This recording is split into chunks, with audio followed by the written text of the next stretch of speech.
ayat yang ke-12. Oke. Yesus makan Paskah dengan murid-muridnya. Pada hari pertama dari hari raya roti tidak beragi, pada waktu orang menyembelih domba Paskah, murid-murid Yesus berkata kepadanya, "Ke tempat mana engkau menghendaki kami untuk mempersiapkan jamuan Paskah bagimu?" Apa yang dipotong pada perayaan Paskah? Domba. Bukan sapi, bukan kerbau, bukan ayam, bukan babi, apalagi anjing. Bukan. Nah, ini yang diperintahkan oleh Yesus, yang dicontohkan oleh Yesus adalah memotong domba. Tetapi hari ini yang dilakukan oleh orang-orang Kristen adalah memotong babi, memotong anjing, dan minum minuman keras. Padahal minuman keras jelas loh ayatnya dalam Alkitab itu. Celakalah mereka yang jago dalam mencampur minuman keras. Ayatnya jelas. Kitab Yesaya 5 ayat 20 ayat 22. Jadi mereka melakukan perayaan Paskah itu minum minuman keras, padahal Alkitab sendiri melarangnya loh. Celakalah mereka yang menjadi jago minum dan juara dalam mencampur minuman keras. Ini kata Alkitab. Celaka mereka yang jago minum dan juara dalam minum minuman keras. Ini kata Alkitab, bukan kata saya. Makanya dulu saya sangat protes kepada pendeta. Kok bisa-bisanya kita minum anggur kolesom? Nah, katanya, oh dulu, kata pendeta ini, dulu kan mereka minum anggur. Saya bilang, iya betul mereka minum anggur. Tetapi anggur yang mereka minum saat dahulu itu sari anggur. Bukan anggur kolesom. Bukan anggur yang difermentasi menjadi alkohol, kemudian menjadi minuman keras, dan memang bukan. Anggur sari anggur zaman dahulu itu yang dikonsumsi oleh Nabi Isa itu, sekalipun diminum satu jerigen tidak akan mabuk karena manis. Beda dengan anggur saat ini. Anggur saat ini adalah anggur kolesom yang sudah diproses menjadi alkohol, dan itu memang bukan. Nah, ini dulu yang saya protes kepada para pendeta. Yang menjadi pokok perdebatan saya dengan pendeta, saya sampaikan kepada pendeta bahwa kita ini bukan umatnya Yesus. Ya, kita ini bukan umatnya Yesus. Dan kita ini tidak akan diselamatkan oleh Yesus, itu pasti. Tidak dia akan diselamatkan. Saya punya dalil kok. Saya sampaikan kepada pendeta. Apa dalilmu? Yang satu, saya minta kepada Pak Pendeta, tunjukkan ke saya satu ayat bahwa Yesus itu beragama Kristen. Bahwa dia menyatakan dalam Alkitab atau kisah-kisah apapun yang mengatakan bahwa Yesus itu beragama Kristen. Pertama. Kemudian yang kedua, tolong tunjukkan ke saya satu ayat dalam Alkitab yang mengatakan bahwa Yesus pernah membangun gereja atau Yesus pernah masuk ke gereja.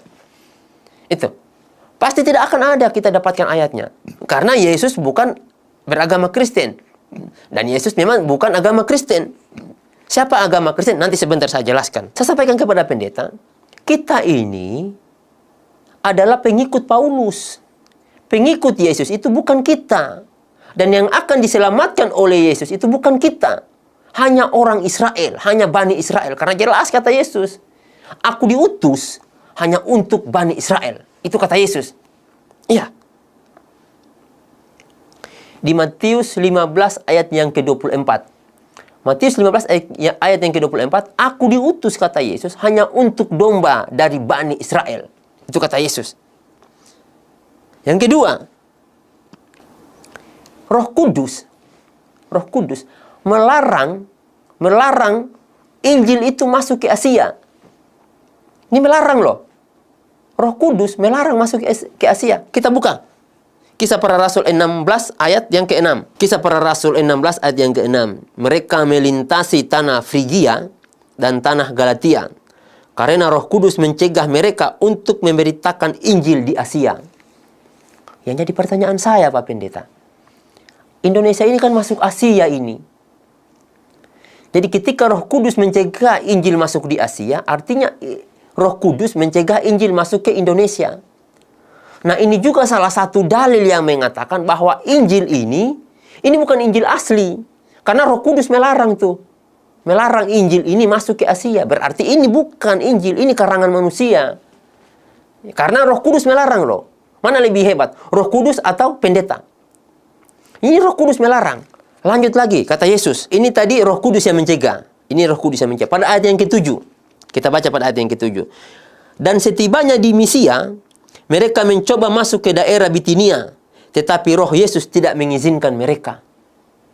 Setelah Roh Kudus tidak mengizinkan, Roh Yesus pun tidak mengizinkan ini. Tidak mengizinkan Injil ini masuk ke Asia. Yang artinya, Pak Pendeta, ini Injil bukan Injil asli. Berarti Injil ini tidak pernah masuk. Injil aslinya ini tidak pernah masuk ke Indonesia, ke Asia. Nah, ini dipertanyakan, ini apa? Kalau benar kata Alkitab bahwa Injil tidak masuk ke Asia, dilarang oleh Roh Kudus dan Yesus, lalu ini apa? Makanya benar tadi saya sampaikan di awal, Alkitab ini diragukan keasliannya. Karena dalil-dalil ini sudah yang saya sampaikan kepada Pak Pendeta. Inilah 4. Yang keempat ini ya, ini yang keempat. Saya jelaskan bahwa kita ini bukan pengikutnya Yesus. Jadi jelas ayatnya. Jadi mengapa saya sampaikan kepada pendeta bahwa kita ini bukan umatnya Yesus? Karena dalilnya jelas. Kata Yesus, dia diutus hanya untuk Bani Israel. Yang kedua, bahkan murid-muridnya ketika mau mendakwakan Injil itu, kata Yesus itu dipesan kepada murid-muridnya, jangan kamu menyeberang, jangan kamu menyampaikan berita ini kecuali hanya kepada orang-orang Bani Israel. Kemudian dikuatkan lagi Roh Kudus dan Roh Yesus melarang Injil itu masuk ke Asia. Indonesia tentunya masuk Asia. Nah, sehingga saya sampaikan kepada pendeta, berarti Injil ini palsu dong Pak Pendeta. Nah, Injil yang aslinya mana? Ya harus cari di Israel. Di situ cari tuh Injil asli. Itu pun kalau masih ada. Kemudian yang kelima, ini yang terakhir, yang menjadi perdebatan saya dengan Pak Pendeta. Sehingga saya bilang Pak Pendeta seperti ini. Siapa sebetulnya agama Kristen? Siapa sebetulnya agama Kristen yang kita anut saat ini? Dan Nabi kita siapa? Siapa yang kita ikuti? Alkitab menjelaskan di sini. Nah, ternyata agama Kristen itu adalah agama yang didirikan oleh Paulus. Dan siapa sih Paulus ini? Nah, itu yang perlu kita luruskan dulu. Siapa agama Kristen dan siapa Paulus? Biar kita tidak salah dalam memilih agama. Pendiri agama Kristen adalah Rasul Paulus. Yang mereka rasulkan. Sebetulnya kalau saya tidak pernah merasulkan Paulus. Karena dia penjahat. Jadi kita akan jelaskan sebentar. Kisah para Rasul 11 ayat 26. Saya akan bacakan. Mereka tinggal bersama-sama dengan jemaat di situ 1 tahun lamanya. Kisah para Rasul 11 ayat 26.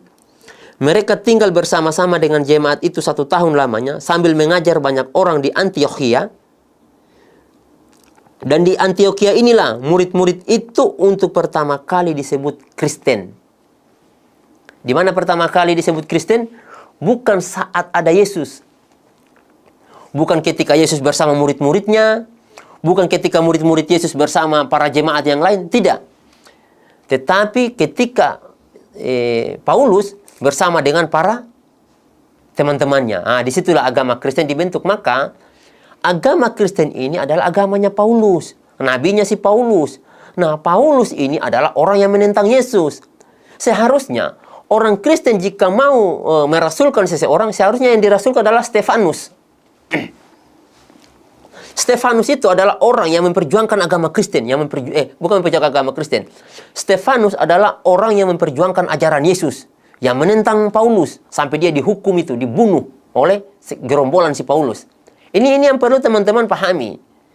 Paulus ini adalah orang yang membunuh setiap orang yang mengajarkan perintah Yesus. Nah, ketika ada perlawanan saat itu, sehingga Paulus pura-puralah bertemu Tuhan Yesus, pura-puralah dia jadi orang baik, maka dibuatlah suatu kitab tuh, ajaran-ajaran Paulus yang semuanya menentang Taurat, menentang hukum Taurat. Kita lihat dalilnya. Yang menentang hukum Taurat atau yang bertentangan dengan Yesus adalah Paulus, bukan Nabi Muhammad. Mari kita lihat, saya akan jelaskan nanti itu.